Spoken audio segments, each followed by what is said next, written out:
My reaction is I can't believe how badly Lakers management is bungling this. They got into the LeBron James business. Everyone knows what that comes with. You win championships, you're one of the most relevant, if not the most relevant team in the entire league, and there's a lot of other stuff that comes with it. They got the championship, they got Anthony Davis, and now they had the full meal, and the check is coming due, and they're looking around like, who's picking this up? That's not how this works, Brew. Brew, I'm going to use one of my favorite, analogies, go down the romance lane. I know it's been a very long time since you were a single man, so I need you to kind of get in that mind frame. But if you were, and someone's like, hey, there's this lady that's interested in you. Like, oh, tell me about her. She's incredibly smart, so much fun, spontaneous, interesting. You are going to love your time with her. Oh, wow. What else? Well, she's ridiculously expensive. We'll order the most expensive thing on every menu you've ever been to, nothing but 5-star restaurants. She has violent mood swings, and I guarantee she leaves you within 5 years. And you get all that information, and you're like, sign me up. Then you don't get to complain when she orders the lobster tail add-on. You don't get to be like, wait, we're not here for till death do us part. I love this. This is what comes with LeBron. You need to win now. Right. You need to say screw the future. You need to pay the luxury tax. You got to deal with the fact that he's a little crazy at times. You got the good. This is the bad. And for them to be like, oh, it's a Cold War. Who could have seen this coming? Everybody. And so I think LeBron's held up his end. They won a title, and Anthony Davis isn't there without him. Now it's up to management to hold up their end, and they're not. I think it's embarrassing for the Lakers. Yeah, Nick, I agree with you. I'd love to go back and forth with you tit for tat, but I agree with what you said. And if I'm the Lakers, I don't want to go to war with LeBron James. Okay, let's look at how those that have gone to war with them, how it's worked out for them. Dan Gilbert writes the letter when LeBron leaves Cleveland, goes to Miami, personally guaranteed, in Comic Sans no less, that the Cavaliers will win a championship before LeBron did. Well, LeBron goes to Miami, wins 2 rings. Then LeBron leaves Miami, and Pat Riley is upset, tremendously angry, as I think how Riley described it. And some people think it was Riley, but somebody in that organization told LeBron when he left, he was making the biggest mistake of his career. He goes to Cleveland, leads them to the first championship in the city's history in the last 52 years. Okay?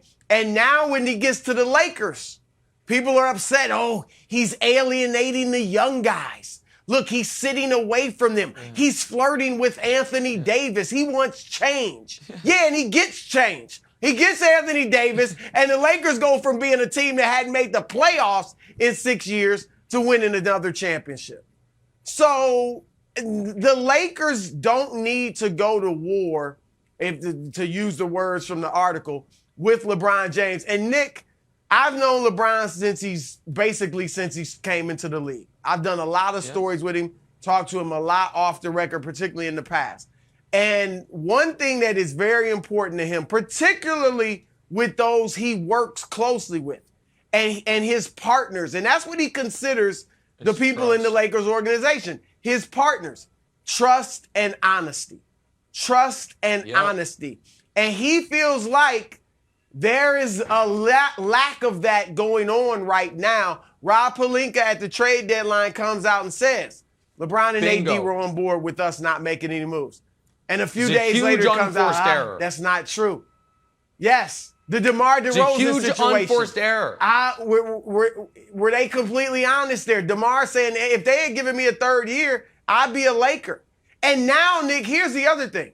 LeBron, I believe, is sitting by watching himself be scapegoated as the only reason Russell Westbrook is in L.A. Now, I'm not saying LeBron didn't want Westbrook. He did. He thought it could work, especially after they met with Anthony Davis and sat down and talked about roles. Yep. But he wasn't the only one that wanted Russell Westbrook.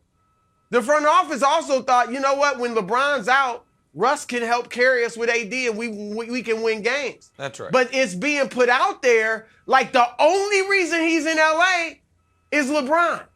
And LeBron can't counter that in the media. He can't come out and say, hey, I didn't want Russ. I didn't push for Russ more than anybody else. No.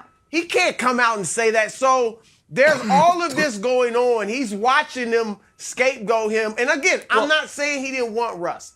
I'm just saying he's not the only reason Russ is there. Well, that's why I was so galled by the Ramona Shelburne report, and not by her reporting. She does a great job, by the facts in it, which was after the deadline that the Lakers brass, which is Jeannie Buss, the Ramby, and Rob Pelinka, that quartet, their mentality is, you guys made this bed, now line it. Then honestly, what is the point of your jobs? Clearly, LeBron wanted Russell Westbrook. Right. Clearly. And he pushed for Russell Westbrook. He is not the team's general manager. And the idea of, well, LeBron gets what he wants is totally countered by their inactivity at the deadline. I believe, personally, the reason Pelinka, because I think you are spot on.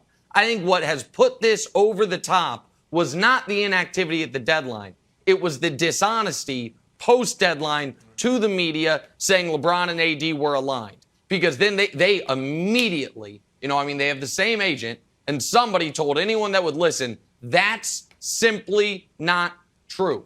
I think the reason that Pelinka made that unforced error was because he understood, well, how can we be whispering in a person's left ear, we only have Russ because LeBron made us do it, and then whispering in their right ear, we didn't make moves at the deadline that LeBron wanted us to make. So if you have the ability to say no to LeBron over a 2027 first-round pick, no, that's a price too high to pay, and maybe it was, then you certainly have the ability to say to LeBron, we're doing the Buddy Hield trade. We're doing DeMar DeRozan. We're running it back with the team last year that was the 1 seed until LeBron got hurt. They had all those options. And so I do think LeBron deserves, obviously, some culpability for being wrong about Westbrook. But the idea that he phoned the trade into the league office, it's just ahistorical. And they should not, be surprised that LeBron James, the moment he comes to your team, is not concerned about what the team's going to look like in 7 years. His entire history says it's win now, veteran players, right now. To switch a meme up a bit, bleep them picks, bleep them kids. Not worried about it. Trying to win right now. And to be pearl clutching about it is ridiculous. And look, to your point, Nick, he also wanted Tyronn Lue as a head coach. Did he get that? So they have shown that it's not LeBron always calling the shots. You can say no to him. You could have said no to him with Westbrook as well, and they didn't. Look, LeBron wants 2 things. I mentioned it. Trust and honesty with the people he works with, and he wants you to be all in. The Lakers need to get on point with both of those things, because I do believe that Nick, that LeBron would like to stay in Los Angeles long term, until he goes wherever to play with Bronny, his son. So I don't think he's definitely looking to get out of there, but I think he wants to make things right and have them be all in on winning now, because Nick, he understands. He's still chasing that ghost. He hasn't caught him. It's clear, most of the public, Jordan #1, LeBron #2. He knows he needs more rings. Thanks for watching. Subscribe here to get the latest from the show. Also, be sure to check out more of the best clips from First Things First, or go watch a few segments from our other shows on FS1.